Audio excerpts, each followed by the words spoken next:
უარი ეთქვას რუსეთთან პირდაპირი ფრენების აღდგენას და შემოღებულ იქნა სავიზო რეჟიმი რუსეთის მოქალაქეებისთვის. მოქალაქეთა საინიციატივო ჯგუფმა პარლამენტში 6084 საქართველოს მოქალაქის ხელმოწერილი პეტიცია წარადგინა. ამ ეტაპზე კი პეტიციას უკვე 10000 მოქალაქე აწერს ხელს. პეტიციაზე, რომელიც ჯერ კიდევ მაისში წარადგინა პარლამენტს, დღეს დარგობრივ კომიტეტზე უნდა ემსჯელოთ. პარლამენტში ჟურნალისტი ელენე გოგბერაშვილი იმყოფება, რომელიც ადგილიდან უფრო მეტ დეტალს მოგვაწვდის. ელენე, რას ამბობენ პეტიციის ავტორია და როგორია საკითხზე თავად დეპუტატების პოზიცია?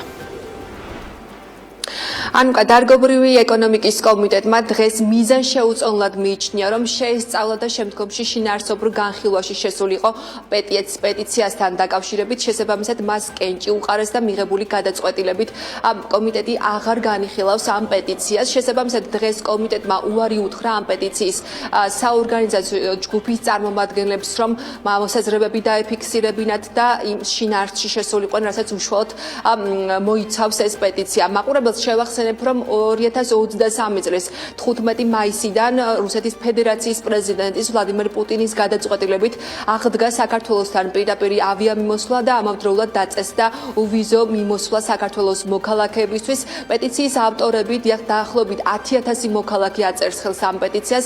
ისინი ითხოვენ, რომ საქართველომ დაუწესოს სანქციები რუსეთს, უარი თქვას პირდაპირ ავიამიმოსვლაზე რუსეთთან და ამავდროულად რუსეთის მოქალაქეებისთვის დაწესდეს სავიზო რეჟიმი. დღეს კომიტეტის თავმჯდომარემ გადაწყვეტილება ახსნა იმით, რომ საქართველო არ უწესებს სანქციებს რუსეთის ფედერაციას, თუმცა ამავდროულად ის უერთდება ყველა იმ საერთაშორისო სანქციას, რომელიც დაწესებულია რუსეთის წინააღმდეგ, როგორც დავით სოღულაშვილმა განმარტა, არაერთხელ იქნა განცხადება გაკეთებული საქართველოს მთავრობის წევრების მხრიდან, რომ პირდაპირი სანქციების დაწესება რუსეთისთვის საქართველოს მხრიდან ეს გავლენას იქონიებდა როგორც ქვეყნის ეკონომიკაზე, ამავდროულად დააზიანებდა საქართველოს მოქალაქეების ინტერესებს. სწორედ ამის საფუძველზე იქნა დღეს კომიტეტის თავმჯდომარის მხრიდან მიღებული გადაწყვეტილება, რომ უარი თქვა მან ამ პეტიციის შინაარსობრივ განხილვაზე, რასაც ბუნებრივია ამ პეტიციის ავტორების გაღიზიანება მოჰყვა. პარლამენტმა ხმის ამოღების საშუალებაც არ მოგცა, კომიტეტმა ჩვენ ხმის ამოღების საშუალებაც არ მოგცა, თემას დაადო ტაბუ. ანუ ეს თემა არის ტაბუ დადებული თემა, რომელზეც ლაპარაკის საშუალება არ მოგცეს. 10000 მოქალაქე ხელს აწერს ამ მოთხოვნას, ჩვენ მოვიტანეთ პარლამენტში და ჩვენ ლაპარაკის საშუალება არ მოგცეს, ჩვენ დასაბუთების საშუალება არ მოგცეს.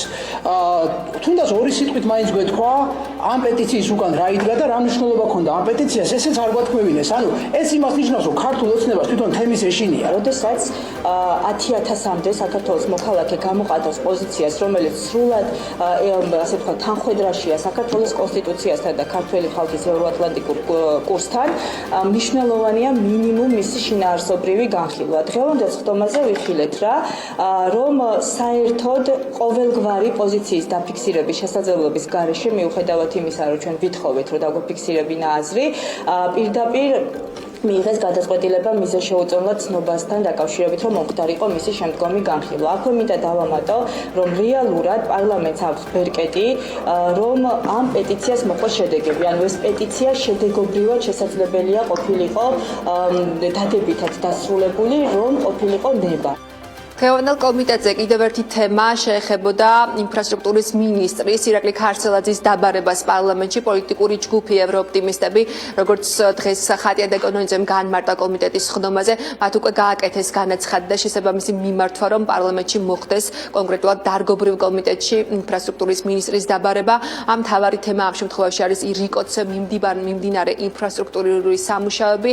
თავად კომიტეტის თავმჯდომარემ დავით სოღულაშვილმა კი განაცხადა, რომ სამინისტროში შესაბამისი განაცხადი უკვე გაგზავნილია და დადგენილი ვადების შესაბამისად ირაკლი ქარცელაძე მოვა პარლამენტში და უპასუხებს დეპუტატების შეკითხვებს. ანუკა. მადლობა ელენე გოგბერაშვილს, რომელიც საქართველოს პარლამენტიდან გვერდთვებოდა.